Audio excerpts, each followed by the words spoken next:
They threw the baby into the river on the night the sky turned red.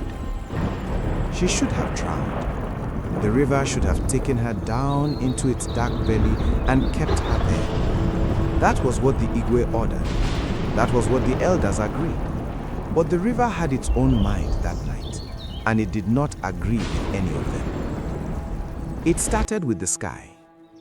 On the night Adaize was born, the sun did not set the way it was supposed to.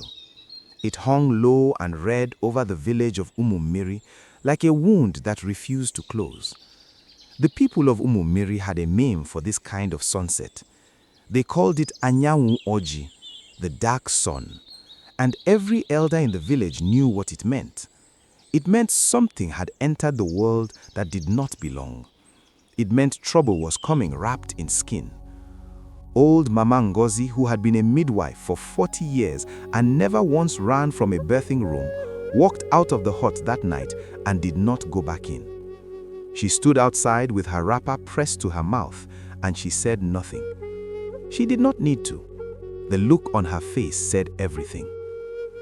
Inside the hut, Chioma was screaming, not from pain, but from something closer to terror. She had felt her daughter move inside her for 9 months. She had sung to her, spoken to her, called her by the name she had already chosen. But when the baby finally came out, every woman in that room took one step back. The child had white hair, not the soft, patchy hair that sometimes comes on newborns. This was thick, full, and white as egugu chalk, and it covered her entire head. Her eyes, when they opened, were not brown. They were blue, clear and deep as river water. Chioma reached for her daughter anyway. That is the thing people forget when they tell this story, that before the fear, before the running, before everything that came after, there was a mother who reached for her child. She pulled the baby to her chest and held her tight, and the baby stopped crying immediately, like she already knew her mother's heartbeat. But the other women in that room had already started whispering, and whispers in a village like Ụmụ-Mmiri do not stay quiet for long. By the time the sun rose the next morning, the whispers had become a roar, and the roar had reached the ears of the Igwe. The Igwe, Eze Obiora, was not a cruel man in the way that some kings are cruel. He did not enjoy suffering. He did not take pleasure in punishment, but he was afraid. And a king who is afraid is more dangerous than one who is simply wicked. When his chief advisor, a thin man called Diokpa Chukwueze, came to him with the story of the white-haired child, Eze Obiora sat very still on his throne and said nothing for a long time. The room was quiet. Even the flies seemed to stop moving. Then he spoke. He said the child was in Oji Muo, a spirit child sent by dark forces to bring ruin to Ụmụ-Mmiri. He said the Anyanwụ Oji was proof. He said that to let such a child live among them was to invite the same disaster that had destroyed the village of Obaigwe 3 generations ago. A village that no longer existed, swallowed by flood and fire because, according to the old story, they had kept a cursed child within their walls. He stood up from his throne, and in a voice that did not shake at all, he said the child must be taken to the Ụmụ River before the next sunrise and returned to the water from which such things came. Nobody in the room argued. Nobody spoke. They all looked at the ground. When the king's men came to take the baby, Chioma was ready. She had heard what was coming. A neighbor woman, not unkind, had whispered through the back wall of the hut while it was still dark. So Chioma had wrapped her daughter tightly against her chest and pressed herself into the corner of the room with a long kitchen knife in her hand. The first man who pushed open the door looked at her face and stopped walking. He had a wife. He understood something about the look on Chioma's face. But there were 4 of them, and she was still weak from the birth. They did not hurt her badly. They were careful, the way you are careful when you do something you know is wrong but have convinced yourself is necessary. They pinned her arms, unwrapped the baby, and left Chioma on the floor of her hut screaming a sound that people in the village would talk about for years. A sound they said was not quite human, not because there was anything wrong with Chioma, but because a mother losing her child makes a sound that goes beyond what ordinary grief sounds like. The men walked fast toward the river. They did not run. Running would have felt too much like guilt. The Ụmụ River was not the biggest river in that part of the land, but it was the oldest. The elders said it had been there before the first person walked out of the forest and built the first hut. They said it had memory. They said it kept things, not just fish and water plants, but old debts, old promises, old names. The man who carried the baby walked to the bank and stopped. He later told people, quietly and only to people he trusted, that he heard something right before he let go. Not a voice exactly, more like the sound a room makes when something important is about to happen. He placed the baby on the surface of the water and let go. And the baby did not sink. She did not cry. She lay on top of the water like the river had spread out its hand to catch her. And the current, which everyone in the village knew ran fast and rough at that bend, the current went gentle. It moved around her like it was making space. The men stood on the bank and watched. One of them started to pray under his breath. Another one turned and walked quickly and did not look back. The baby drifted slowly, not downstream the way a normal thing would drift, but toward the other bank, toward the thick, dark wall of trees that lined the far side of the river, where no one in Ụmụ-Mmiri ever went. Her name was Nnọmụ, and she had been living on the far side of the Ụmụ River for so long that most people in the village had forgotten she was real. Children thought she was a story. Old people thought she was a warning. She was neither.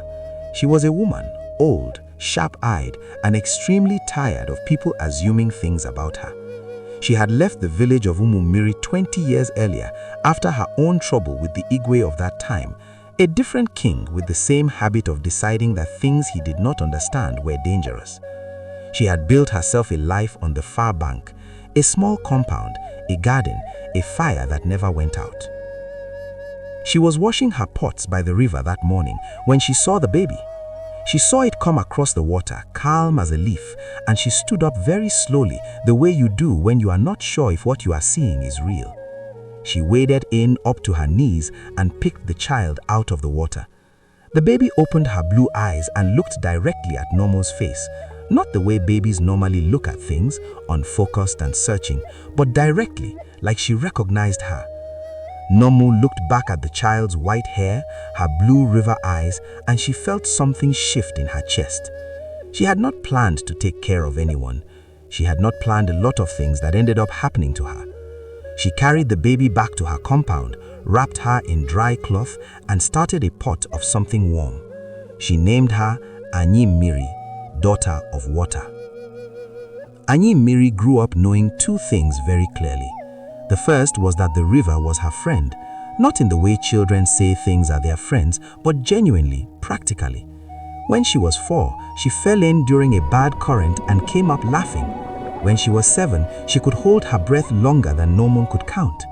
When she was 10, she started swimming across to the village side in the early morning before anyone was awake, just to sit on that bank and look at the huts and fires and people moving around, and then swim back before the sun got high. Nnọmụ pretended not to know she did this. She knew. The second thing Anyi-Mmiri knew was that she was different, and that the village across the river had decided that difference was something to be afraid of. Nnọmụ told her the truth when she was old enough, not cruelly, but completely, the way you tell a child a hard thing when you love them enough to respect their ability to handle it. She told her about the Anyamu Oji, about the Igwe's order, about the men who had placed her on the water like a piece of unwanted stone. Anyi-Mmiri listened to the whole story without crying. When Nnọmụ finished, the girl was quiet for a while. Then she asked, "And my mother, where is she now?" That was the question Nnọmụ had been dreading, because she knew the answer, and the answer was not a good one.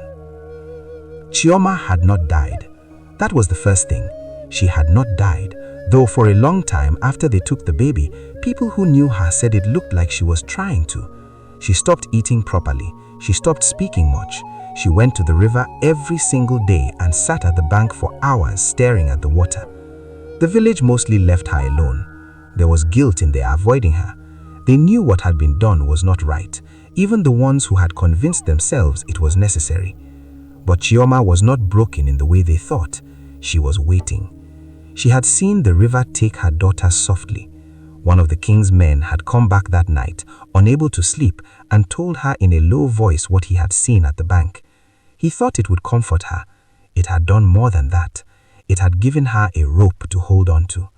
She spent those years building herself back up quietly, learning the water, watching the far bank, waiting for something she could not name but knew was coming. She became known in the village as the woman who talked to the river. People thought she had lost her mind. She had not. She was simply having a conversation that would take years to finish.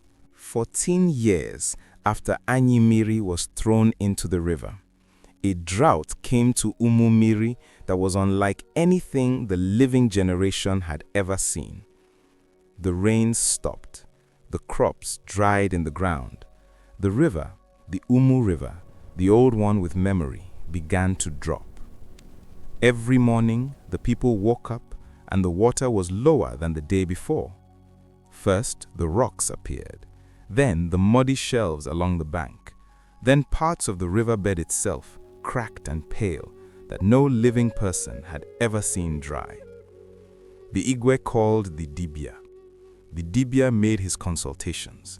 He sacrificed 2 white goats and a basket of kola. He poured libations and sang the old songs. Nothing changed. By the 3rd month, children were getting sick. Old people were dying faster than usual. The yam harvest, which was supposed to feed the village through the next dry season, had failed completely. The Igwe called a council. The council argued for 3 days. One faction said they needed to move the village to find water.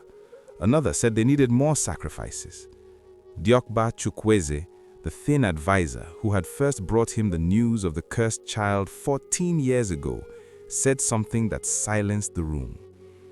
He said, "We threw a child of the water into the water, and the water kept her.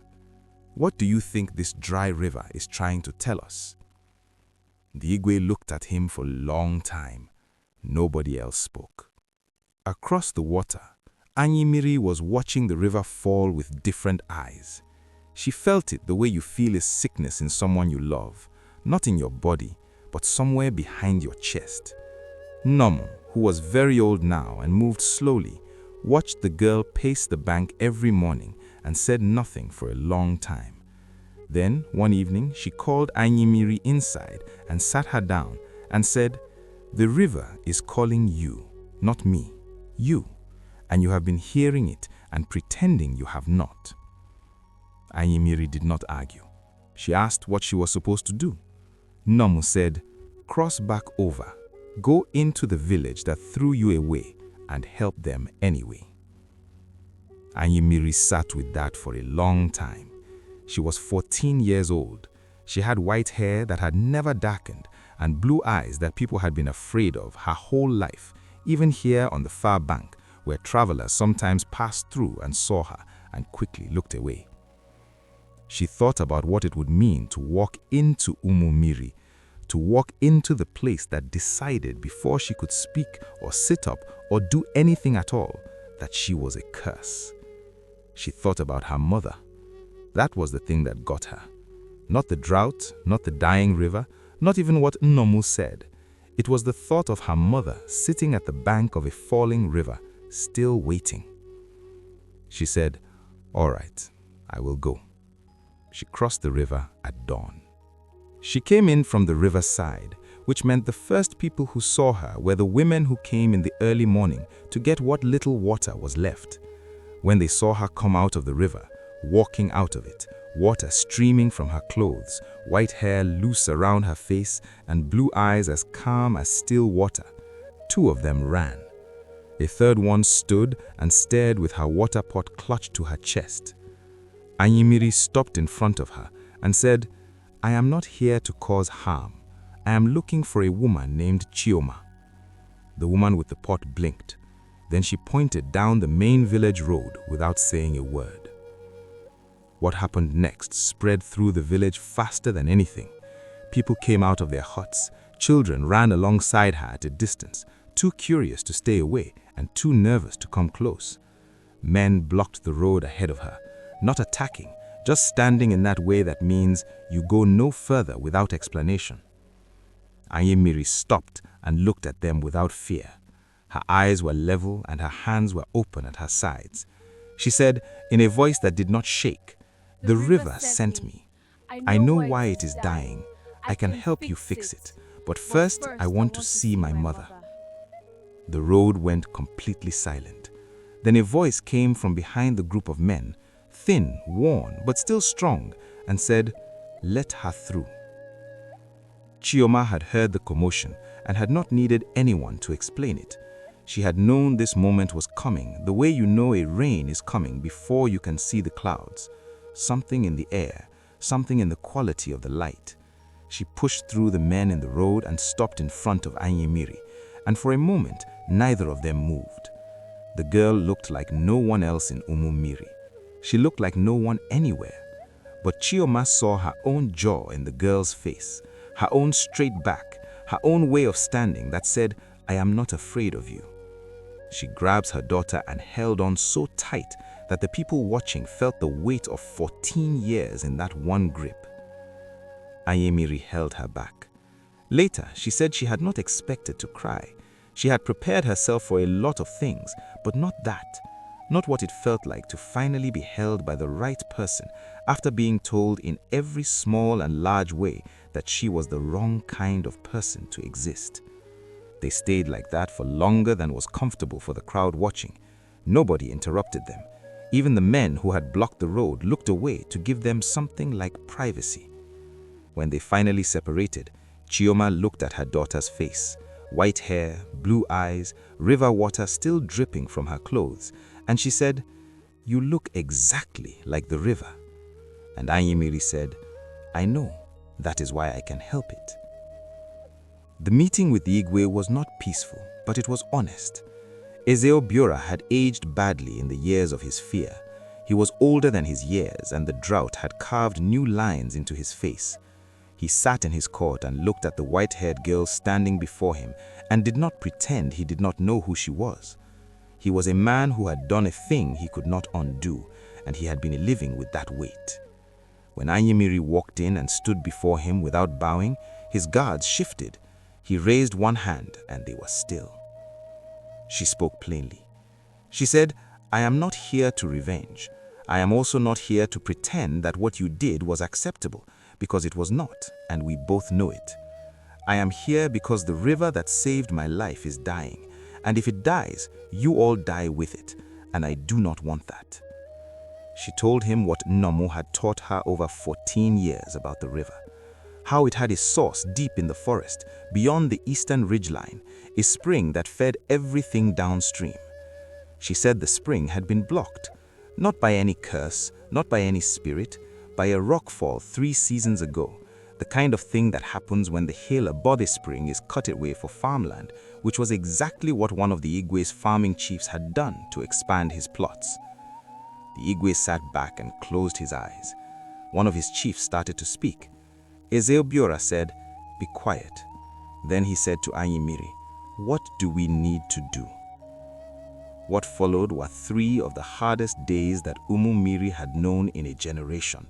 Not in the way the drought was hard, but in the way real work is hard. Anyi-Mmiri led a group of 30 men into the eastern forest, along paths that she knew from Nnọmụ's descriptions and from her own quiet explorations over the years. She moved through that forest like she had grown up in it, which in a way she had.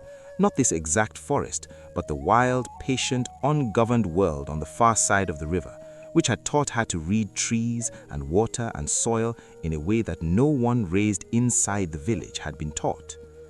They found the spring on the 2nd day, a place where water was pushing weakly through a wall of rock and debris, straining to come through.